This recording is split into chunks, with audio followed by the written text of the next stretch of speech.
안녕하세요. 그림 그리는 임노식입니다. 안녕하세요. 우정수입니다. 그러면 일단은 이번 프로그램은 그 예술에 대해서 혹은 예술가에 대해서 사실은 사람들이 굉장히 궁금해하면서도 사실은 그 사람이나 그 작업 자체를 아는 것이 굉장히 좀 단편적인 부분들이 많고, 특히 여기 이번 전시에 참여하신 작가분들은 더 그렇지만 여러 가지 커리어를 쌓아 오시면서 굉장히 요즘 좀 트렌드가, 특히 서울의 트렌드는 더 그런 것 같기도 하고요. 좀 굉장히 새 것들을 보여줘야 되고 신작들을 보여줘야 되고 계속 뭔가 새로운 것들을 생산하기에 굉장히 바쁜 어떤 그런 흐름들을 갖고 있는데, 그럼에도 불구하고 이러한 것들이 좀 작가 한 명을 알기 위해서는 사실은 작품 전체를 그래도 다 보지는 못하더라도 어느 정도는 그래도 작품들을 보아야 이 작가를 알 수 있는데, 이제는 이제 시간이 흘러서 좀 작가들의 기존 작업들이나 이전의 작업들을 알기는 되게 어려운 것 같아요. 볼 기회도 잘 없고. 그래서 이제 좀 마련된 전시이고, 그러다 보니까는 작가 형식적으로는 작가 개개별로 굉장히 뭐 저는 어찌됐건 간에 좀 미니 회고전 혹은 영 레트로스펙티브 이런 부분들을 지향했었고, 그러면서 관객들이 보기에는 그것이 작가 한 명 한 명에 대한 연구로 받아들여지는 것 같아요. 오히려 그거는 조금 재미있는 지점인데, 원래는 작가 한 명 한 명을 한 명의 연구자로 생각을 하면서 그 개인의 연구들을 보여줄 수 있는 어떤 흐름들, 선형적 흐름들을 연대개별로 보여주자가 원래 목표였지만, 또 관람객의 입장에서는 작가 한 명 한 명을 연구해 볼 수 있는 기회가 된 것 같다라는 좀 평들이 있더라고요. 그래서 아무튼 그러한 어떤 전체적인 일환에서 좀 작가님들이 보여주신 개인적인 어떤 연구의 결과물로서의 작품들 혹은 시리즈들, 이러한 것들에 대한 설명을 좀 들어볼게요. 그래서 먼저 정수 작가님께 여쭈면은, 일단은 그 드로잉부터 시작하셨잖아요. 그리고 특히 이번 전시에서는 한 3가지의 꼭지들을 가지고 좀 말씀을 해주셨는데, 좀 작업을 좀 시작하게 된 계기부터 좀 그냥 저희도 연대기적으로 좀 편하게 말씀을 해주시면 좋을 것 같아요. 일단 그 서울에서는 전시 템포가 되게 빠르기 때문에 그 젊은 작가가 신작 말고 옛날 작업을 보여줄 수 있는 기회가 좀 적긴 적죠. 그래서 뭐 이참에 오랜만에 예전 작업들을 같이 전시하게 됐었는데, 근데 아무튼 작업을 하면 할수록 시간이 흐를수록 예전 작업들이 더 소중하게 느껴지더라고요. 그러니까 그 당시에는 그 당시에 그렸으니까 앞으로도 그릴 수 있다라는 생각을 갖고 있었는데, 사실 시간이 지나고 보니까 그렇지가 않더라고요. 이 작업들은 다 그때만 그릴 수 있었던 것들이고, 지금은 그릴 수 없는 것들이니까 시간이 지날수록 저한테 점점 더 소중하게 느껴지는 작업들이고, 그래서 일단 저는 그냥 어릴 때부터 그림을 계속 그리긴 했었고, 그래서 막 처음부터는 막 미대 가려고 전문적으로 그렇게 미술 공부를 하진 않고, 그냥 교양처럼 그냥 어릴 때부터 계속 미술을 계속 했었어요. 그래서 그냥 평범하게 그 인문고 다니고, 그냥 중학교도 평범한 중학교 가고, 그러면서 이제 입시를 준비하면서 입시 미술 하는데 너무 재미가 없는 거예요. 좀 진짜 끔찍할 정도로 그 발상과 표현이라고 그러니까 제가 처음에는 그 디자인이나 건축 쪽에 관심이 더 어렸을 땐 더 있어서, 근데 한국에서 건축가를 가려면 사실 한예종 빼고는 다 이제 수학이 중요하기 때문에, 근데 진짜 수학은 어렸을 때 계속 공부하면 A 부분을 공부하고 방정식 배우면 Z 부분 되면 A 부분은 다 A, B, C, D 다 까먹고 그래서 이건 암기 과목인데 정말 제가 지금도 숫자를 구분을 잘 못해요. 그래서 이건 안 되겠다. 그래서 이제 디자인 쪽을 공부를 했었는데, 근데 사실 입시를 하면 할수록 그림 그리는 게 너무 싫은 거예요. 그림은 옛날부터 그려왔고 그래서 사실 그냥 책 읽고 공부하는 게 더 좋았었는데 그래서 차라리 인문학적으로 그 진로를 정할까. 근데 그때쯤이 사실 고2 때였고 그때 성적으로는 인서울은 할 수 있겠지만 좀 제일 좋은 학교들은 못 가겠다. 그냥 공부로만 그 입시를 준비한다면. 그래서 어쩔 수 없다. 그래도 대학은 좋은데 나와야 된다고 하니까. 그래서 그러려면 이제 성적이랑 맞춰서 미술 해온 것도 있으니까 그렇게 성적을 맞춘다면 디자인으로 지원을 하면 그래도 좀 좋은 대학교를 갈 수 있겠구나. 그래서 이제 울며 겨자 먹기로 했는데 사실 입시할 때까지만 해도 저는 그냥 공부하는 게 더 재밌었고 미술은 진짜 입시 미술은 진짜 최악이었어요. 재미가 하나도 없었고 그 학원에서 그 다른 학생들이랑 좀 다른 걸 하고 싶은데 다른 거 하면 혼나고 다른 학생들이랑 똑같은데 잘하는 거. 근데 저는 소묘력이 그렇게 좋지가 않아서 똑같은 걸 잘할 수 없었어요, 일단. 그렇기 때문에 굉장히 재미없었고, 그러다 이제,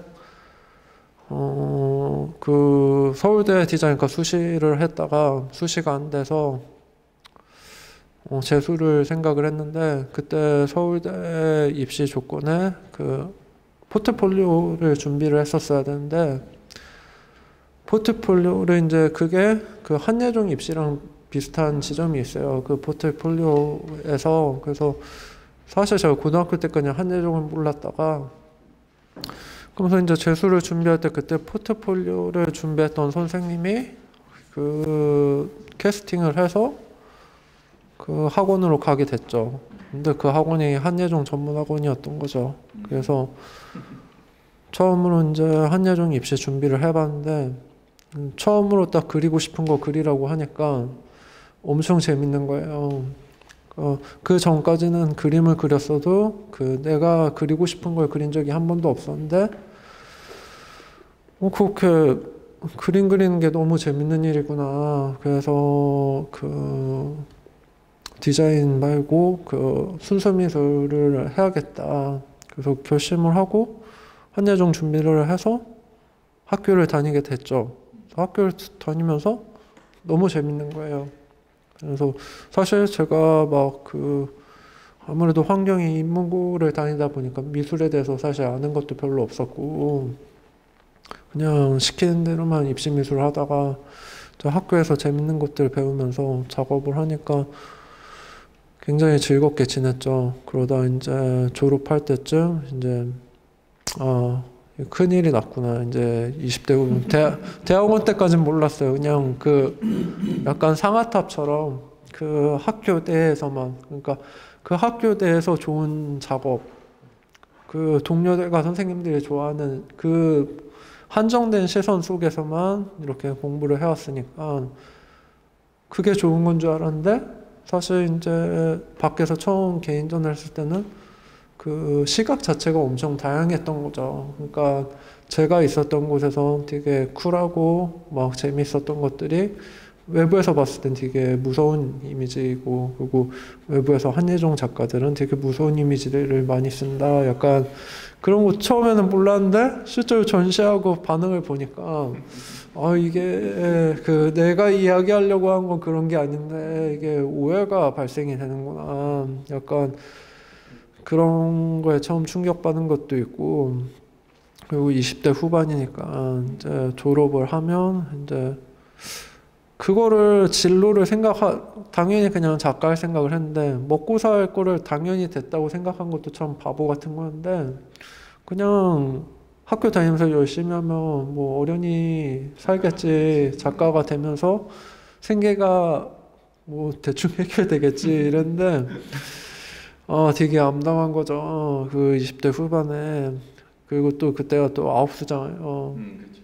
그래서 거의 태어나도 거의 입시 다음으로 최악의 순간을 맞이하고 지금이라도 늦지 않은 것 같으니까 그냥 그 디자인 그 전문 학교들이나 그런 데로 딱 틀어서 먹고 살 만한 일을 빨리 구해야 되나 약간 그런 고민을 하고 있을 때 다행히 그 학교에서 이제 벤츠랑 그 협력을 해서 몇몇 학생들에게 그 해마다 지원을 해주는 그 프로그램이 있었어요. 그래서 그걸로 인해서 이제 해외에 갈 기회가 생겼죠. 그래서 그때 이때 한번 결심을 하자. 일단 내가 20살 때 그 순수 미술 하기로 결심을 했었는데 이제 20살 끝날 때쯤 이건 좀 너무 위험한 것 같다라는 생각을 했으니까 이제 30 되기 전에 제대로 결정을 안 하면 이것도 저것도 안 되겠다 그런 생각이 있는 채로 이제 그 독일을 갔죠. 그러니까 제가 그 당시까지만 하더라도 좀 한예종이 유럽 베이스 교육을 했었고 그러다 보니까 제가 좀 독일 미술이랑 독일 철학 쪽을 좀 좋아했어서 실제로 가서 좀 그 문화라는 게 직접 가서 그 공기랑 같이 맞닥뜨리는 거랑 책으로 보는 거랑 다르잖아요. 그래서 직접 가서 좀 더 이해를 해보자. 그러면서 이제 그때 2가지를 결정하고 오자. 이제 첫 번째는 미술을 계속 할지 말지.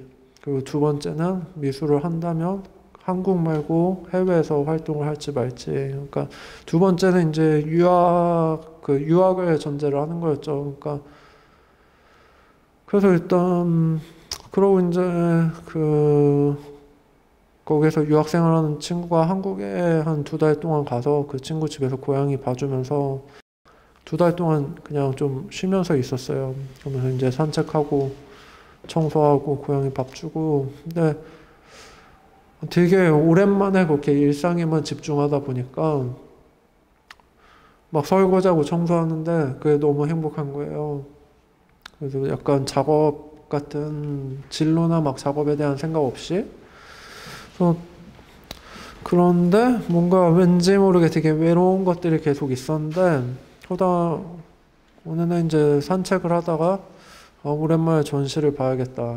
한 달 반 정도 지났을 때 그 산책하는 강가에 그 슈테데 뮤지엄이 있었어요. 그래서 그냥 별 생각 없이 그 뮤지엄 상설전을 하고 있었는데 전시를 보러 갔는데 되게 중세 미술들이 상설 전시로 많이 돼 있더라고요. 근데 제가 고전 미술이랑 중세 미술을 되게 좋아하거든요. 그래서 그런 것들을 보는데 왠지 모르게 되게 좀 말을 안 해도 통하는 친구랑 있는 듯한 느낌? 그래서 뭔가 소통이 되는 사람이랑 같이 있는 것 같은 막 그런 기분이 들면서 외로움이 없어지는 거예요. 그래서 내가 미술을 이렇게나 좋아했었구나. 그때 다시 생각하면서 그러면 작업을 진지하게 해야겠다. 그래서 그 다음에 이제 생각한 건 이제 없는 돈에 최대한 이렇게 해서 유학을 갈까 말까 했는데 거기에서 이제 유학생 하는 사람들이랑 젊은 작가들을 보니까 사실 그렇게 녹록지도 않은 거예요. 그리고 이제 그 동양인 한국 작가가 거기서 이제 진입해서 어디까지 올라갈 수 있는지 그런 걸 따졌을 때 그거를 버틸 만한 자본력도 없는 상태이기 때문에 뭔가 한국에서 진짜 열심히 해서 차라리 해외로 이렇게 수출 가는 방향을 하는 게 그게 좋겠다. 그래서 이렇게 결정을 했으니까 이제는 돌아가서는 2번 다시는 번복하지 말고 작업을 해야겠다 하고 이제 돌아와서 다행히 그 다음부터 이제 첫 개인전을 하면서 작업을 할 수 있게 됐죠.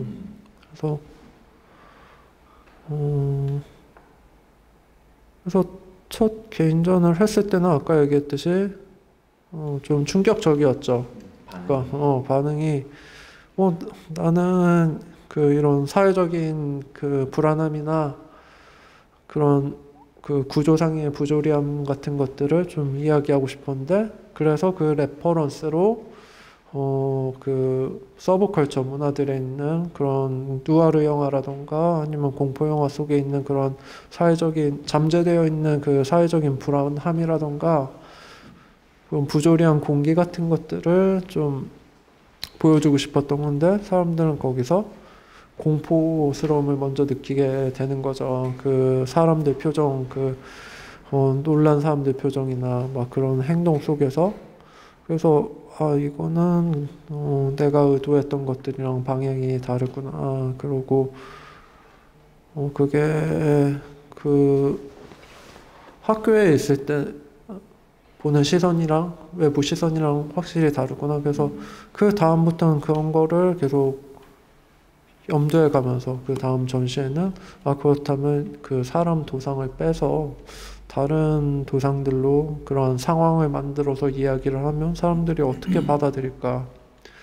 그래서 그 OCI 미술관 책의 무덤 전시는 인물 도상이 없이 그런 상황들로만 이루어질 수 있게 전시를 구성해봤고, 그리고 그 다음 전시에서는 그러한 이미지에서 그 이야기들을 담고 있는 이미지들이 있잖아요. 그러니까 뭐 심볼이라던가 뭐 그런 것들을 최소화하고 차라리 회화적인 그런 그 붓질이라던가 아니면 그 레이어라던가 이런 것들을 좀 더 사용했을 때 사람들은 그 그림을 보고 어떻게 받아들일까, 그런 의문점들이 계속 있었어요. 개인전을 할 때마다 내가 이런 식으로 하면 사람들은 어떻게 그거를 받아들이고 해석을 할까, 아니면 내가 이런 식으로 하면 어떻게 할까. 근데 결과적으로는 그 관람객들은 어떤 사람이든 본인들이 갖고 있는 사상들이 있고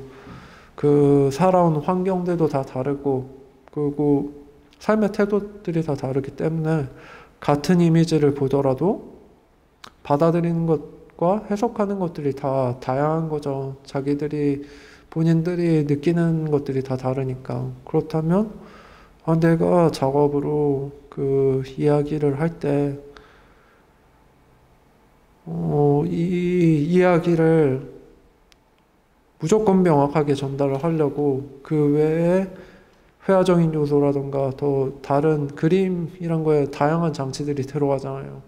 그런 것들을 배제하면서까지 이야기를 할 필요는 없겠구나. 결국에는 그 이야기라는 것이 그 그림이란 것이 그 언어와 텍스트랑은 다르기 때문에 그림 자체로 사람들에게 설득되는 부분들이 따로 있기 때문에 차라리 그런 부분에 더 집중을 하면서 작업을 해야겠다. 그래서 그런 식으로 작업들은 계속 변하고 있고, 소재 같은 경우도 마찬가지로, 그러니까 그 삶의 태도나 세상을 바라보는 시선 같은 건 관람객처럼 저도 계속 변하고 있으니까 제가 20대 후반 그 분노 텐션으로 30대 중반까지 살 수도 없는 거고, 그리고 저는 그때 이제 대학원을 졸업하고 지금까지 그 몇 년 동안 기간은 그 사회를 받아들이는 기간이라고 생각을 해요. 그러니까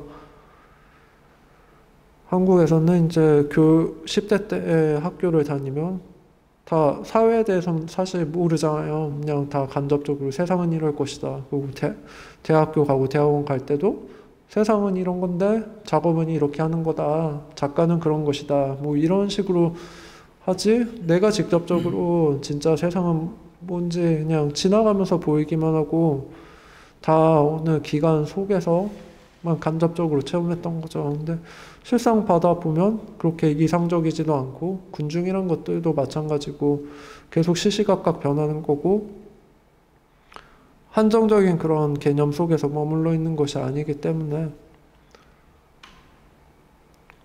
계속 그 이해하고 나도 거기에 맞게 이야기하면서 계속 서로 변해가는 거라고 생각을 해요. 그래서 작업도 거기에 맞춰서 계속 변하고 있고, 그리고 매체적인 측면도 좀 더 다양하게 내가 이런 방법으로 이미지를 쓰면 어떤 사람들이 더 볼 수 있고, 아니면 어떤 공간, 그러니까 더 다양한 공간과 다양한 곳에서 이미지를 소비하고 싶다는 생각들도 있고 그래서 좀 재밌게 하고 있어요. 일단은 제가 재밌게 작업을 하면 보통 보는 사람들도 재밌어 하더라고요. 저도 어렸을 때 원래 미술을 하진 않았고 중1 때부터 그냥 미술부만 들어있는 상태고 그냥 직육면체랑 원기둥, 원뿔, 원구 뭐 이 정도만 그리는 아그리파까지 그 정도만 그리는 그렇게 시켰으니까 그러니까 CA죠. CA 토요일마다 하는 그걸 했었고 주는 이제 운동을 했었죠. 이제 학교에 태권도부가 있어서 이제 태권도를 전문적으로 했었고 토요일날 CA 그것만 이제 미술부에 참가를 하고 있었는데 이제 초등학교 때부터 계속 태권도를 하다가 이제 중학교 때는 되게 좋은 성적도 없고 이제 고등학교 올라가기 전에는 뭔가 스카우트 제의도 많이 왔었어요. 근데 조금 고1 되자마자 스카우트는 왔는데 이제 가진 않았죠. 고1 됐는데 이제 신체적인 조건이 여기서 지금 딱 멈춰진 상태라 뭔가 더 이상 큰 상을 받거나 뭔가 그 위로 이제 우승을 할 수 없는 그런 신체 조건이다 생각이 들어서 바로 그만두고 이제 1, 2년 동안에는 그냥 공부하고 미술 CA 활동하다가 이제 전문적으로 입시를 한 게 고3이었죠. 근데 제가 학교가 시골이라 미술학원을 접할 수 있는 기회가 좀 되게 어려웠어요. 맨 처음에는 저희 집이 경기도 여주였고 미술학원을 이천까지 갈 정도로 이제 왔다 갔다 해야 됐었는데 이제 맨 처음에 이제 뭐 서양화, 동양화, 뭐 조소 뭐 이런 게 다 있을 텐데 동양화로 한 게 제가 중3 때 이제 미술대회를 나간 게 동양화로 나갔어요. 근데 그때 당시에 이제 그 중학교 때 그 시골의 미술대회에서 상을 타려면은 뭔가 보통 실륵사라는 그 절 같은 곳에서 미술 사생대회를 되게 많이 했어요. 근데 그런 걸 찾아보다가 상을 타려면은 무언가 확대해서 그래요. 뭔가 뭐 분수대, 뭔가 뭐 나무 이런 걸 확대해서 그리면 상을 타더라고요. 되게 이상했어. 그냥 확대하면 상을 주는 거야. 그래서 저도 확대해서 그렸는데 중3 때 상을 탔어요. 오, 신기한 거죠. 근데 고등학교 때 또 나갔어. 이번에는 또 더 확대를 했어. 더 확대했는데 또 상을 탄 거야. 되게 신기한 거죠. 근데 전문적으로 배우지도 않았고 이렇게 상을 주니까. 그래서 동양화를 하게 됐고 그래서 고1 때 이제 여주 좀 창피하긴 한데 여주에 상을 탔잖아요. 여주시 대표로 이제 경기도 대회를 나간 거야. 사생대회 되는데 장소가 안양예고였던 거야. 와, 예고에서 이제 안양예고, 뭐 서울미고, 서울예고, 선화예고 거기서 막 풍경화 그린다는 사람이 다 와서 이제 대회를 한 거죠. 근데 거기서 진짜 또 확대를 해서 그래요. 계속 확대를 한 거야. 그래서 확대해서 또 그렸는데 거기서 또 상을 탄 거야. 대박이다. 나 완전 못해가지고 항상 입선도 못했는데 2등을 한 거야. 근데 1등이 서울예고, 막 밑에 다 예고였는데 어디서 들어보지도 못한 대신고가 있는 거야. 뭐 서울에도 대신고가 있지만 뭐 같은 대신고가 아니는데. 근데 그렇게 해서 동양화를 이제 가야 되겠다 해서 이제 이천까지 가서 이제 동양화를 배우면서 동양화 배우는 사람은 디자인 학원이었어요. 그때 당시에 이제 정수 작가님도 알겠죠? 그린섬이라는 미술학원이 엄청 컸어요. 근데 거기서 동양화 학생은 저 혼자. 그래서 학원비도 2배. 왜냐면 따로 선생님을 이렇게 해야 되니까. 그래서 그 선생님한테 배워서 이제 대학교 실기대회를 나가기 시작을 한 거죠. 처음 알았어요. 그때 대학교 실기대회. 이제 뭐 많은 전국 실기대회가 있죠. 뭐 경희대, 삼육대. 저 때는 홍대가 없어졌어요. 그 실기대회가. 그 2개, 뭐 중앙대도 있었나? 전시 전국 실기대가 있었어. 근데 처음 전국 실기대에 나간 게 36대학교였어요. 근데 이제 왠지 선풍기가 나올 것 같은 느낌이 드는 거야. 그래서 그때 제가 그 미대 입시라는 잡지를 구독을 하고 있었는데 선풍기를 오려가지고 주머니에 넣어갔어. 혹시 몰라서. 근데 선풍기가 나온 거야. 비싼데? 이거 편집해서 이거를 살짝 봤는데 구도만 이렇게 해보자 해서 다시 뭐 대놓고 보진 못하니까 보고 이제 2시간 만에 끝내서 왔죠. 이제 그쵸, 컨닝을 했는데 대박인 거야. 상을 탄 거야. 와, 약간 좀 소질이 있구나. 그래서 전문적으로 이제 미술학원을 간 게 서울이 아닌 이제 안양 쪽으로 간 거죠. 서울에는 뭐 아는 사람이 없었고 그 제가 가르쳐 줬던 선생님이 이제 안양에 어떤 동양화 학원이 있는데 거기 한번 가봐라. 갔는데 이제 저의 실력을 평가하기 위해서 그 동양화 너가 제일 잘 그리는 걸로 구도를 잡아서 5장을 그려가지고 와라. 그래가지고 갔는데 제 자신 있는 게 뭐 없잖아요. 정물 말고 그런 거 시골 호박, 밧줄, 고구마, 감자 이런 것만 엄청 그려가지고 이제 가져간 거죠. 근데 이제 거기에는 이제 예고, 미고 애들이 되게 많았어요. 근데 가서 이제 제 그림을 펼쳐놓고 이제 다 같이 이제 막 몰려든 거죠, 그 그림으로. 구황작물 근데 좀 잘 그렸어요.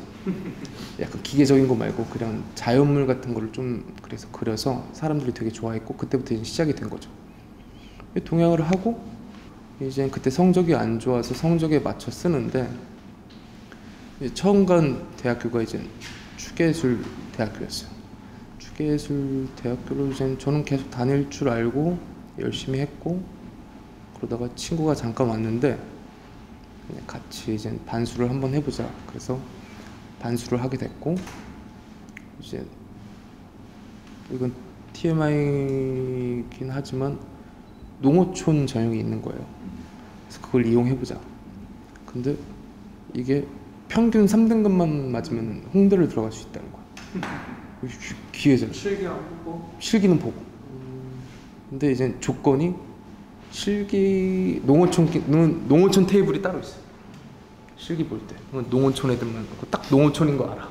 얘네 농어촌 테이블이구나. 경쟁률도 알죠. 거기서 뽑혀야지 이제 3등급을 맞고 들어가는 거야. 그래서 그때부터 이제 사탐만 판 거죠. 그래서 평균 3등급을 맞고 반수에 성공을 해서 홍대를 간 거죠. 홍대 붙자마자 이제 저는 뭐 형도 뭐 그렇게 작가님도 이제 그렇게 느낄지는 모르겠지만 저는 모든 게 다 끝났다고 생각했죠. 홍대 갔다.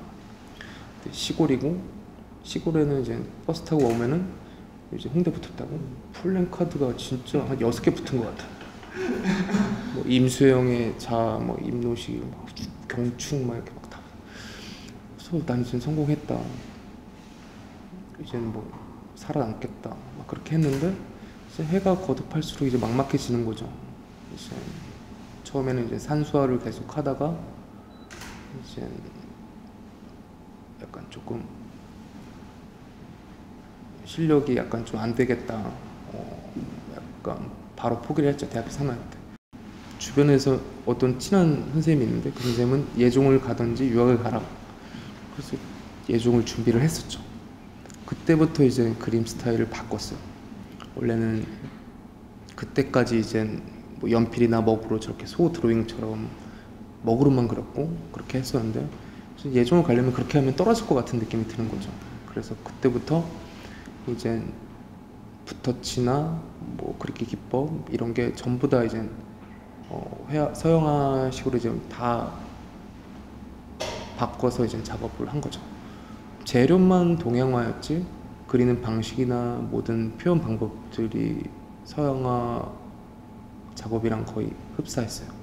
그렇게 해서 이제 예종을 간 거죠. 예종 진학하고 그때도 똑같은 느낌이 들었어요. 홍대 입학한 것처럼 뭔가 기분이 좋고 뭔가 경쟁률이 센 데를 들어왔다. 공립이다. 그렇게 하다가 근데 또 아닌 거야. 왜냐면 너무 달랐던 거야, 홍대랑. 들어가자마자 그냥 크리틱 시간을 가졌어요. 태어나서 크리틱을 한 번도 해본 적이 없어요. 근데 이제 뭐 스튜디오에 갔는데 크리틱이라는 걸 하는데 작업에 대해서 이야기를 하래요. 그냥 그린 건데 그때는 저 그냥 그린 건데요. 뭔가 질문을 오면은 모르겠는데 왜 이런 대답이었어요. 계속 그래서 되게 스트레스를 받고 뭔가 식은 크리틱 그런 자리가 너무 싫고 약간 꺼려지고 되게 힘든 자리였어요. 근데 뭐 다른 동료들은 너는 왜 말할 게 분명히 있는데 왜 말을 하지 않냐요. 할 말이 없는 건데 나는. 그래서 너무 숨기지 말래요. 숨기는 게 아니라 진짜 난 아무것도 모르는 건데 숨기는 것처럼 보이나 봐요, 사람들한테. 그래서 그렇게 해서 이제 점점 이제 조금씩 이제 무뎌지고 뭔가 적응해 나가고 있을 때 이제 뭔가 개인전이 됐고 그때부터 이제 그림을 시작해서 뭐 지금까지 온 것 같아요. 일단은 제가 약간 뭐 말은 이제 미술을 어떻게 시작하게 됐냐라는 질문이었지만 결국은 이제 왜 하게 됐느냐라는 질문이 된 것 같아요. 그런 부분에서 제가 딱 두 가지 질문을 더 드리고 싶긴 해요. 뭐냐면 하나는 이제 무엇을 그리려고 결정하게 됐느냐에 대한 어떤 이야기들. 특히 작가님 같은 경우는 이번에 특히 뭐 아까 중간에도 말씀을 해주셨었지만 그 산책이라고 했던 부분이라든지 이제 산책자라는 그 플라네르 그거를 아예 좀 되게 중심적으로 가져가시고 그게 좀 제가 보기에는 굉장히 어떤 전체적인 시리즈 전개에 있어서 어느 한 좀 분기점이 된 것 같은 느낌들이 있어요. 그래서 이제 무엇을 그릴 것인가라는 부분들을 어떤 식으로 좀 생각을 하셨고 거기에 담긴 내용들이 조금 뭔지 좀 말씀해 주시면 좋을 것 같아요. 저는 일단 그 이야기를 좋아하고 그래서 이미지로 이야기를 한다고 생각을 해요. 그리고 그러니까 그 이야기라는 게 다른 사람이 공감을 하지 못하면 이상한 이야기가 되잖아요. 그렇죠. 그렇다고 재미없고 평범한 이야기하면 그게 그 이야기로서의 의미도 없고 그러면 그림으로 이야기하는 건 뭘까? 약간 너무 그림으로 유별난 그런 걸 해도 사람들한테 이야기에서 중요한 거는 그 공감이라고 생각을 해요. 그러니까 어떤 방식으로 공감을 끌어낼 수 있을까?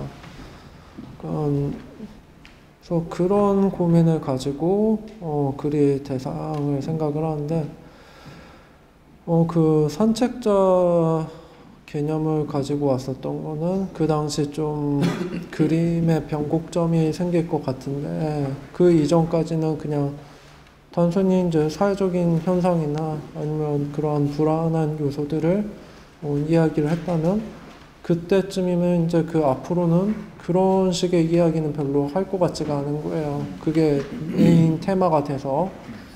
왜냐면 그 전까지는 20대 후반이고 30대 초에는 그 나 스스로도 사회에 대한 그 사회를 받아들이는데 공포감도 있고 분노도 있고 불안함도 있고 미래에 대한 걱정들이 계속 있었기 때문에 그런 이야기를 계속했고 그러다 보니까 작업을 전반적으로 설명을 할 때 그 주제로 전체적으로 묶일 수 있었는데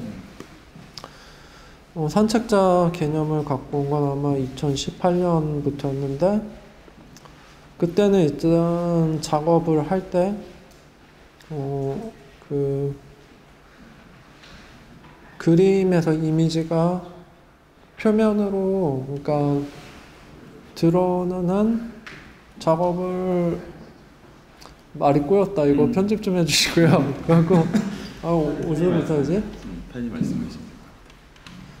그러니까 그 각각이 계속 사람 자체가 변하는 시기들이 있잖아요. 그래서 거기에 맞춰서 이렇게 계속 하다 보는데 앞으로 변화할 나와 이전에 나를 다 엮어줄 수 있는 건 뭘까? 그런 개념으로 봤을 때는 산책자라는 개념을 가지고 오면 그럴 수 있을 거라고 생각을 했어요. 그리고 그 산책자라는 거는 사실 굉장히 보편적인 대상이잖아요. 그러니까 사실 그 당시에 변화하는 도시인들을 지칭하기 위해서 사용된 개념인데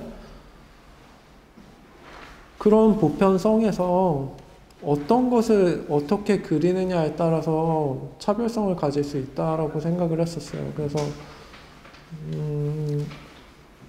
그러니까 내가 그런 보편적인 개념을 갖고 오더라도 그 내가 만들어 온 작업들이 거기서 차별적인 이야기를 할 수 있다. 그런 생각을 갖고 왔기 때문에 산책자라는 개념을 갖고 왔었고 실제로 산책하는 걸 좋아하기도 하고 그러면 특히 이제 그 신화라든지 아니면 사회적인 어떤 여러 가지 이슈들에 대한 어떤 뭐 풍자 혹은 은유 같은 것들도 많이 그리시는 편이잖아요. 그런 부분들도 어떻게 좀 그리게 됐는지, 그러니까 그것들을 왜 그리고 싶어 하셨었는지. 그러니까 초반에는 사실 그런 사회적인 현상에 대해서 좀 어떻게 보면 그 민족미술처럼 직접적으로 접근을 해서 그림으로 이야기를 하려고 했었는데 그게 시대적으로 별로 맞지 않다라는 생각을 했었어요. 그러니까 이거는 지극히 저 개인적인 부분이긴 한데 그런 식으로 작업하시는 분들도 있겠지만 저한테는 사회 자체도 많이 변했고 우리가 평소에 다루고 있는 밀접한 매체 자체도 계속 변하고 있잖아요. 그렇기 때문에 약간 그런 걸 직접적으로 드러내기보다는 자연스럽게 드러낼 수 있는 게 좋겠다. 그래서 이제 그런 서브컬처 매체, 그 문화라던가 그런 것들을 사용을 하다가 그러면서 이제 고민을 계속했었어요. 그렇다면 내 작업을 전체적으로 아우르는 게 뭘까? 그래서 그 산책자 이전에는 그런 사회적인 이야기를 하는 것이었는데 앞으로도 그렇게 할 것 같지는 않은 거예요. 왜냐면 계속 변하는 거니까. 그렇게 봤을 때 잠깐만 무슨 얘기 하려고 이렇게 됐지? 질문 다시 해주세요. 그러니까 결국 그러니까 신화라든지 문화라든지 이제 산책자 개념은 사실은 좀 상징적인 것이었고 작가님 작업의 시리즈 안에서 다만 그 문화라든지 특히 사회 현상이라든지 그러면서 그것들에 대한 굉장히 어떻게 보면 큰 기반이 되었던 어떤 신화라든지 결국은 이러한 것들을 왜 그리겠다고 선택을 하셨는가 이런 거가 질문이었어요. 그렇죠. 그게 그 이야기의 원형이라고 생각을 해요. 그러니까 그 이야기들이 어떤 문화에서든 보편적인 플롯을 가지고 있잖아요. 그래서 그리고 대부분 다 비극이고 그게 공통적으로 다 갖고 있는 지점이고 그런 요소들을 사용했을 때 현재 사용되고 있는 이야기들과도 상통된다고 생각하고 거기에 파생된 이미지들이 있잖아요. 그러니까 그 판화들도 있고 유화들도 있고 그 이야기들이 현대도 사용될 수 있다면 그런 레퍼런스가 된 이미지들도 지금 사용해도 세련되게 이미지화 할 수 있지 않을까 약간 그런 생각을 했었어요. 그리고 그런 그래서 그런 요소들을 사용을 했고 그리고 그 신화나 그런 고전 이야기들 속에 있는 그 은유들이 있잖아요. 그 은유라는 것은 다양한 방식으로 해석이 될 수가 있잖아요. 또 어떤 방식으로 시선을 두느냐에 따라서 그래서 같은 소재를 갖고 오더라도 그 대표적인 이야기가 예를 들면 뭐 성경이라고 할 때 그 예수의 기적에 맞춰져 있느냐 아니면 군중들의 심리에 맞춰져 있느냐에 따라서 똑같은 그 단어로 이루어진 문장과 단어로 구성된 텍스트라도 그 판이하게 다른 이야기로 만들어낼 수 있다라고 생각을 했어요. 그리고 이미지도 그거랑 마찬가지라고 생각을 했고, 그래서 그런 레퍼런스들을 살짝씩 비껴나가게 이미지화해서 이런 그림 속에서 사람들은 어떤 이야기를 찾아낼 것인가, 그런 질문들을 했었어요. 근데 사실 이제 첫 개인전이 이제 목장 시리즈였어요. 근데 이게 너무 빨리 개인전을 한다는 생각이 들었고, 그렇게 생각이 들었어요.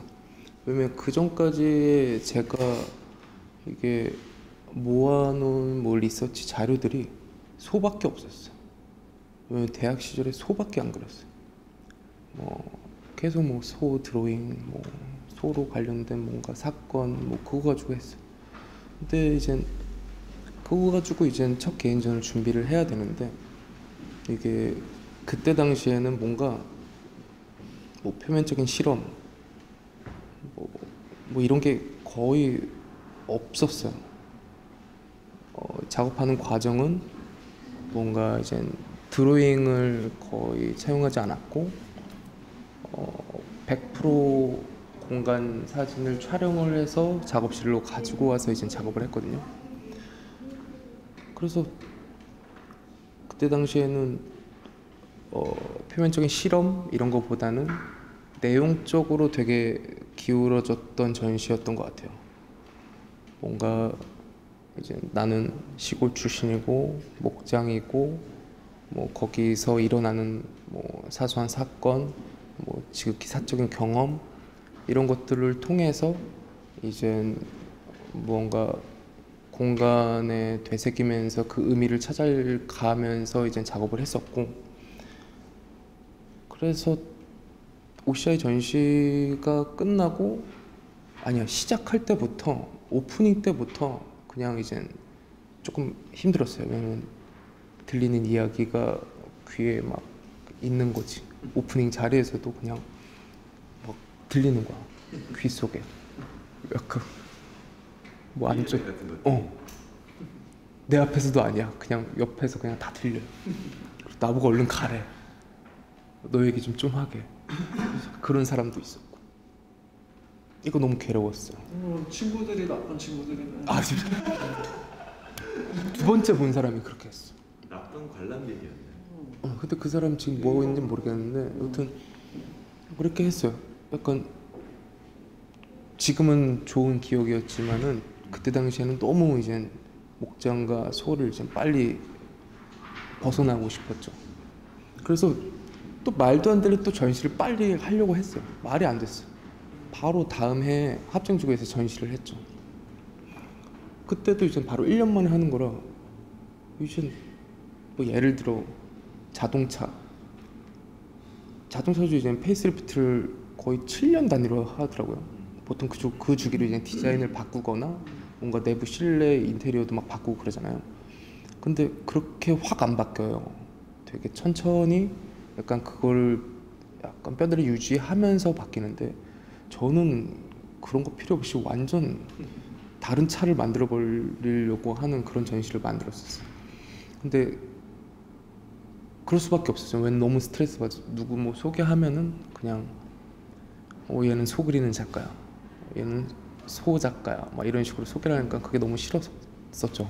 근데 지금은 좋아요. 지금 좋은데, 제가 작가 노트를 뒤지다가 약간 조금 오그라드는 말을 많이 썼더라고요. 그래서 한번 읽으면서 한번 하면 좋을 것 같은데, 이제 예를 들어 이제 이번 아마도 전시를 생각을 하면서 작가 노트를 한 3줄 정도 썼더라고요. 근데 다시 읽으니까 무슨 말인지 모르겠는데 약간 그래도 이해가 가는 말이었어요. 그러니까 좀 오그라들어요. 나는 어디에 있고 어디에 속하고 누구의 장소라고 정의하는 것은 무엇인가? 어느 곳에서 태어나고 지금은 어디에 살고 있는가는 누군가에게 나를 설명할 때 가장 기본적이고 중요한 요소이다. 나의 지리적 이력은 분명 작품 외적인 의미에 영향을 미친다. 이 지리적 이력을 이루는 공간과 주변 환경은 시간과 상호 교차되면서 조금 더 깊고 은유적이고 상징적으로 변하게 된다. 이게 작업 노트인데 뭔가 일상적이기보다는 최근 생각이 든 거는 이거는 쌤한테도 뭐 전에도 얘기한 것 같은데 뭔가 이제 회화적인 그런 이야기를 할 때는 거리감이라고 이야기를 하는데 무언가 아직까지도 그 내용을 찾으려고 하는 것 같아요. 이번 아마도 지금까지 계속 지금 관심 있는 주제가 사회적인 이슈라고는 생각을 하면 안 되고 그냥 제 주변에서 일어나는 일상적인 상황인 것 같아요. 뭐 예를 들어 준설토가 10년 전에 나타났고 그 준설토가 변하는 과정, 그리고 뭐 진짜 산이 아닌 가짜 산인데 진짜 산처럼 변해가고 있는 과정을 이제 가지고 와서 이제 작업을 했는데 이제 요즘은 그런 생각이 들어요. 제가 무슨 말을 할 때 이제 이런 스토리에 집중을 해야 되는가, 아니면 표면적으로 회화적인 실험을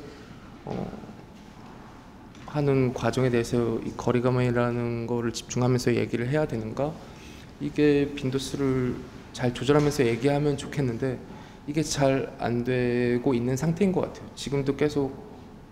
지금까지는 이제 거리감이라는 걸 찾은 것 같아요. 이제 예를 들어 뭐 OCI 합정지구 지금까지는 통틀어서 아우를 수 있는 말은 거리감인 것 같다라는 거리감이라고는 찾은 것 같은데 이제 뭔가 대화를 할 때나 이거를 조율을 하는 게 조금 어려운 상태인 것 같고.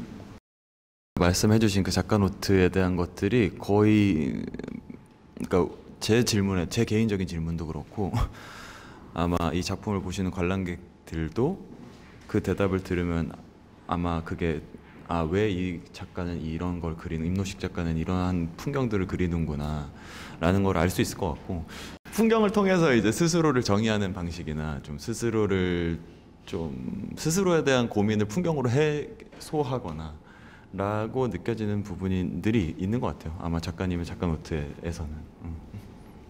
그러니까 이제 마지막 질문으로 아까 그 매체에 대한 이야기, 특히 정수 작가님은 요즘 좀 새로운 시도를 또 하고 계시고 그 스티치라든지, 그리고 특히 저는 그게 뭔가 많은 양의 작업은 아니었지만 그 청주관이었죠. 청주관에서 하셨던 그 시트지 작업이라든지, 그게 굉장히 이 평면이라는 매체나 드로잉이라든지 이런 것들, 아니면은 그게 이제 작가님이 원체 디자인적인 어떤 부분들에 관심이 또 많으셨어서 작가님의 그림 안에서도 그런 어떤 구성에 있어서 굉장히 표현과 구성에 있어서 디자인적 요소들이 많이 있다고 이제 지금은 생각이 되는데, 그러한 것들이 좀 더 되게 극단적으로 본인 개인의 작업 혹은 개인의 어떤 작업들이 담아내는 서사를 확장시키는 데 있어서 굉장히 매체적으로 또 뭐라 그럴까요? 스스로한테 확인을 하는 느낌? 좀 그런 것들이 있는 것 같아요. 그래서 좀 평면 작업에서 특히 드로잉이나 아니면은 지금 좀 어떻게 보면 굉장히 전형적인 캔버스 위에 올라가는 형태들이나 아니면은 그 이외의 지금 신작 스티치 작업이라든지 아니면 그 이전에 썼던 그 시트지 작업이라든지 그런 것들을 할 때 좀 어떤 식으로 좀 하게 되셨는지에 대해서 얘기를 좀 해주시면 좋을 것 같아요. 노식 작가도 그렇지만 이야기하려는 것과 표현하려는 것, 그림을 그릴 때면 그림을 뿐만 아니라 그 매체를 사용할 때는 다들 그런 고민은 다 있을 거예요. 왜냐면 그림이든 조각이든 사진이든 영상이든 설치든 그 각각의 매체가 갖고 있는 언어들이 다 있잖아요. 그러니까 우리들이 사용하는 뭐 시각 언어들이 따로 있기 때문에 그 언어를 어떻게 사용할 것인가, 그리고 이 이야기가 있다면 그 이야기와 이 언어의 비중을 어떻게 둬야지 그것들이 더 절묘하게 설득력 있게 나올 수 있을까, 이런 고민들을 되게 많이 하게 되는데, 저도 사실 그 산책자 개념을 가지고 올 때가 그 고민을 제일 많이 하던 시기였어요. 그러니까 그 이전과 똑같은 소재로 하자니 나는 변해 있고 더 다양한 이야기를 하고 싶은데 그거를 정리하고 표현할 곳이 없다. 그리고 그 이야기에 맞춰서 극단적으로 가다 보니까 내 이야기를 A to Z 완벽하게 이해를 해주길 바라는 것이 예전에는 있었어요. 그래서 내 의도대로 내 하는 이야기를 100% 이해할 수는 하면 좋겠다. 그러기 위해서는 회화적인 요소들, 그러니까 추상적이거나 감정적으로 표현될 수 있는 부분들을 제거를 하고 오롯이 그 이야기가 그림 표면에 남을 수 있는 그런 이미지를 만들어야겠다라는 생각으로 작업을 했었는데, 그렇게 극단적으로 보고 가다 보니까 그 레이어가 하나도 없는 거예요. 왜냐, 되게 플랫한 이야기 하나밖에 남지가 않고, 그러다 보니까 이야기 자체도 해석될 여지도 별로 없고 시각적으로도 재미가 없고 그런 그림이 되게 되더라고요. 그러면서 이제 그 이야기를 관객과 어떻게 소통할 수 있는 부분에 이제 각각 개인전을 하면서 그 부분들을 계속 넓혀 왔었죠. 그래서 결국에는 그 내가 이야기로 하고자 하고 싶은 소재들도 그리고자 하는 소재들도 별로 의미 없다고 느껴지는 것들도 결국 내가 계속 그 소재를 선택하는 이유가 다 안에 있던 거죠. 내가 지금 세상을 어떻게 바라보고 있기 때문에 저런 소재를 사용하고 싶다던가 저런 이야기가 더 머릿속에 꽂힌다던가 그런 이유들이 있기 때문에 소재에 대해서 더 편하게, 그리고 표현 자체도 더 자유롭게 할 수 있게 된 것 같아요. 그런 부분에서 이제 매체를 더 다양하게 사용하게 된 계기는 아무래도 전시를 하면서 느꼈던 것들도 있고, 그리고 예를 들면 시트지 작업 같은 경우에는 그 전까지는 이제 제가 종이 작업을 하다가 그걸 순서대로 설명하면, 대학원을 졸업하고 이제 나왔을 때 제가 작업실을 넓은 곳을 구할 수가 없었어요. 그래서 한 5평도 안 되는 작업실에서 작업을 하고자 하니까 일단 사실 캔버스 살 돈도 그렇게 있지도 않고 유화를 할 정도의 그 제작비도 엄두도 안 나고, 그렇다고 개인전 한 번 한 작가한테 막 그런 그 공모 같은 기회들이 쉽게 오지도 않고, 그리고 캔버스나 이렇게 물성 있는 작업을 하면 그 좁은 작업실이 금방 더 좁아지기 때문에 종이 작업을 할 수밖에 없었죠. 종이 잉크 작업을 그래서 주로 했었고, 그러면서 큰 작업을 할 땐 말아서 연결해서 작업을 할 수 있으니까 그렇게 작업을 하다가 이제 그 OCI 개인전을 하고 나서, 이제 OCI 개인전은 그 노식 작가랑 같이 1, 2층을 했었는데, 그리고 이제 그 국립현대미술관에서 하는 고향 레지던시도 되고, 그 기획 그 해 때 좀 여러 가지 기금을 많이 타서 이제 좀 물성 있는 작업을 할 수 있겠다. 왜냐하면 고향 레지던시가 제가 사용한 작업실 중에서 제일 컸으니까. 그래서 지금 아니면 그런 작업들 하기 힘들겠다. 근데 그 당시에는 이제 캔버스 작업을 안 한 지도 꽤 됐고, 붓을 사용했을 때 그 천이 같이 그 탄력감 자체가 많이 다르잖아요. 벽에 종이를 붙여서 하는 거와 캔버스 하는 거랑. 그래서 그거랑 제일 유사한 탄력성과 질감의 작업을 하려면 판넬 작업을 하는 게 맞겠다. 그래서 목재 판넬을 제작해서 이제 앱소번트 그라운드라는 미디엄이 있어요. 그래서 그걸 사용하면 종이 질감으로 표면을 바꿔주는데, 그렇게 그 판넬 위에다가 작업을 진행을 했었죠. 그러다 보니까 그 앱소번트 그라운드라는 미디엄에 흥미가 가는 거예요. 왜냐면 그게 베이스 칠이 3번 됐을 때랑 5번, 7번 됐을 때 물감이 스며드는 게 달라지기 때문에, 그래서 거기서 이제 먹이 어떤 방식으로 스며드는지 그런 표현적인 재미 같은 것들도 있었고, 그래서 그런 것들이 있었는데, 결과적으로는 이제 고향을 나왔을 때 내가 이 작업들을 보관할 수 있을까, 그리고 한국 기후 날씨 자체가 되게 그 열대성으로 변하고 있기 때문에 그 판넬 작업들을 엄청 많이 갖고 있었을 때 비 오는 날에 엄청 걱정이 되는 거예요. 아, 작업 시 제습기가 제대로 틀어졌을까. 그리고 각각의 무게도 엄청나고 그래서 고향에 나와서 이제 많은 부분의 판넬 작업들을 기증을 한다던가 그런 식으로 수중에서 줄이고 알루미늄 캔버스를 사용하기 시작했어요. 그러니까 이제 막 그 나무가 습기를 먹고 뒤틀리고 막 그런 거에 살짝 노이로제가 생겨서 그래서 이거는 변형이 안 될 줄 알았는데 사용하다 보니까 변형이 되긴 하더라고요. 아니면 올 때 휘어서 오는 경우들도 좀 많고 처음에는 그냥 작업실 벽이 수직이 아닌가 했는데 전시장에서 해보니까 그냥 휘어서 온 거더라고. 그래서 그러고 이제 캔버스 작업으로 가면서 작업을 했고 어떻게 사람들이 받아들일까.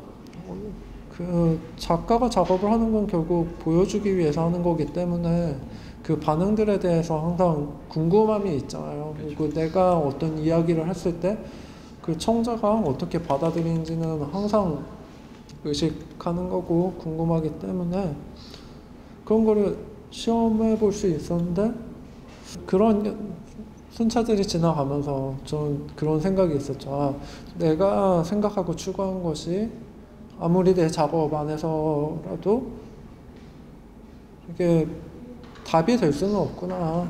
그러니까 다른 사람들 그 작가가 사실 자기가 계속 작업을 하고 자기가 고민하고 그 결과를 내보내는 거기 때문에 이게 오롯이 본인 것이라고 생각을 하는데 그렇기 때문에 이걸 어떤 방식으로 보여줄지도 내 의견이 되게 중요하다고 생각했는데 그게 아닌 거죠. 그러니까 내가 이렇게 작업을 했을 때 그걸 전시하는 큐레이터가 다른 방식으로 그 작업들 같은 작업도 내가 본 거와 그 사람이 해석해서 다른 사람한테 이야기하는 방식 자체가 다 바뀔 수도 있는 거고 그러니까 그 다음부터는 점점 내 작업을 이 사람이 어떤 방식으로 이야기를 할까.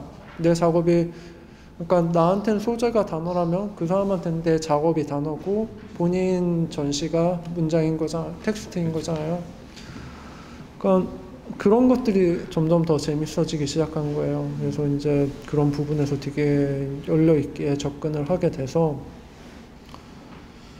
최근에는 이제 그렇죠. 그런 걸 그리고 이제 2010 그 광주 비엔날레를 2018년도에 하면서 그 비엔날레 전시 특성상 좀 캔버스 작업들을 많이 전시하지가 않잖아요. 근데 제가 캔버스 작업을 참가하게 됐는데 약간 좀 이질적인 느낌이 나는 거예요, 매체상.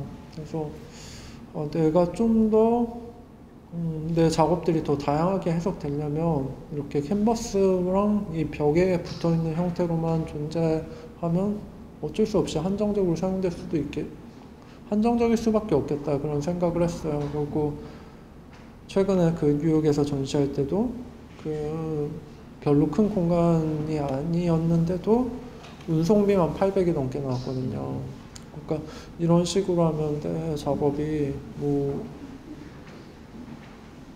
다양한 방식으로 다양한 지역과 방식으로 전시할 수 있는 기회가 한정될 수밖에 없는 거잖아요. 현실적인 측면에서도. 그러니까 그리고 제가 사실 지향하는 거는 그림 자체가 아니라 이미지거든요. 그러니까 이미지 그 경로고 그 경로 중에서 되게 좋아하는 것이 그림이지 그림으로 모든 컨텐츠를 끝내려는 생각은 없기 때문에 그렇다면 내가 좋아하는 이 이미지라는 것을 어떤 방식으로 더 다양하게 보여줄 수 있을까 그런 생각을 계속 하게 되면서 기회가 있을 때마다 다양한 방식으로 보여주려고 하는데 시트지 작업이 그런 경우 중 하나였고 그 올해 개인전 하고 있는 두산 갤러리에서 하고 있는 패브릭 작업과 그 벽지 작업 같은 경우도 마찬가지죠. 이제 두산에서 지원을 해주기 때문에 사실 그런 새로운 거를 시도할 때 그 예산적인 측면과 그 인프라 문제들 때문에 엄두가 안 나는 것들이 있는데, 기회가 있을 땐 최대한 활용을 해서 더 다양한 매체를 사용하려고 하고 있어요. 그리고 매체가 변했을 때 그 내가 가지고 있는 이야기와 표현은 어떻게 변할 것이고, 그걸 사람들이 또 어떻게 해석할지, 그런 거에 좀 재미가 있어서 또 앞으로 좀 더 다양한 기회가 생긴다면 더 여러 가지 매체로 이미지를 보여줄 수 있으면 좋을 것 같고, 그렇습니다. 감사합니다. 그리고 도식 작가님한테 이제 질문할게요. 어떻게라고 하는 부분에 있어서 정수 작가님이 좀 매체에 다분화된 어떤 것들이 있었다면은 결국은 작가님은 어찌됐건 간에 평면 안에서 움직이고 계시는 상황이라 그 어떤 표현 방법이라고 하면은 그 평면 위에서의 표현 방법이 확실히 좀 다른 느낌들이 있잖아요. 좀 시리즈를 거쳐오면서 예전 OCI 때랑 그 다음에 합정지구 때랑 그 다음 보안여관하고 그 다음 이 아마도까지 오기까지 굉장히 그것들이 전부 다 거의 다른 느낌이 날 정도로 그 표현의 방식이 굉장히 다르신데, 그 어떻게 그린다라는 것에 대해서 좀 어떤 식의 연구들을 하고 계시거나 아니면 좀 어떤 식의 시도들을 하고 계시는 건지 이제 전체적인 흐름을 좀 말씀을 해주셨으면 좋을 것 같아요. 뭐 아까 말했듯이 OCI 때는 정말 사진을 차용해서 이제 캔버스에 그대로 옮기는 그런 작업을 했었어요. 뭔가 공간에 재현을 몰두를 하면서 그냥 그 공간을 되새기면서 그림을 그리려고 했어요. 무언가 표면적인 실험 이런 거는 뭐 그때 당시에는 생각도 안 했던 것 같아요. 그냥 사진 보고 그렸다 살짝 이런 느낌. 네, 그렇게 했었는데 이제 뭔가 이제 그때부터 이제 아까 얘기했던 뭔가 회화적 표면적 그렇게 연구를 하고 싶었던 거죠. 왜냐면 그때 당시에 이제 주변 저희 또래 작가들이 뭔가 물성 뭔가 두껍게 그리고 뭔가 회화 작가들이 그때 뭔가 캔버스 밖으로 계속 나오려고 하는 뭔가가 있었던 것 같아요. 뭔가 거의 캔버스 나오지만 않았지 거의 조각같이 보이는 작업들도 뭐 지금도 되게 많고, 그때 당시에 뭐 에어브러쉬도 그때 당시에 사람들이 많이 했고 뭔가 표면적인 실험들을 되게 많이 할, 왜냐면 그 전부터 많이 했었을 거예요. 다른 뭐 다른 연령대 높은 그런 게 부각된 시기들이 있었으니까. 네. 그때 당시에 이제 주변에 그런 거를 보고 저도 뭔가 연구를 해야 되지 않을까 싶은 게, 아무튼 합정지구에서 그때 시도했던 게 되게 우리 작가들 특히 풍경 그리시는 분들 뭔가 구상 그리시는 분들은 뭐 그냥 해오던 거, 근데 거기에 뭔가 의미 부여를 하고 싶고 그 과정에 대해서 회화의 구동 방식에 대해서 그때부터 관심이 있었던 것 같아요. 그때는 이제 사진에 의존을 하지 말자 그렇게 다짐을 했고, 그래서 집 작업실을 뭔가 제 몸을 통해서 반복적으로 실험을 해보고 싶어서 시간을 정하고 퇴근도 시간을 정하고 그리고 같은 거리만 계속 집 작업실 그렇게 퇴근을 반복적으로 이제 행동을 했었어요. 그때 당시에 이제 수집한 이미지를 가지고 드로잉을 가지고 이제 작업을 했었는데 그 작업들이 이제 보안여관까지 간 것 같아요. 그러니까 이 회화의 구동 방식에 대해서 뭔가 합정지구 때는 실외, 이제 보안여관 때는 실내로 들어온 것 같은데, 이제 제가 눈에 본 것들을 드로잉을 그리고 드로잉을 다시 캔버스에 옮기는 과정에서 어떤 것이 이제 사라지고 남는 것인지 뭐 이런 회화의 구동 방식에 대해서 이야기를 했었는데, 이제 그래서 말하려고 하는 게 뭐냐, 이제 계속 저한테 질문을 하고 듣기도 하고 답을 못 찾고 있었던 거죠.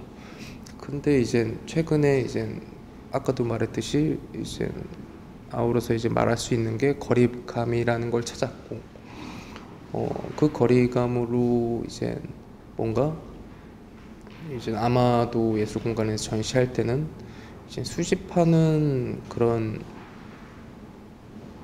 장소와 그 구현되는 장소를 이제 거리를 이제 조금 느려뜨리는 실험을 하고 싶은 거죠. 근데 이 실험이 그냥 동양화에서 하는 산수화랑 똑같아요.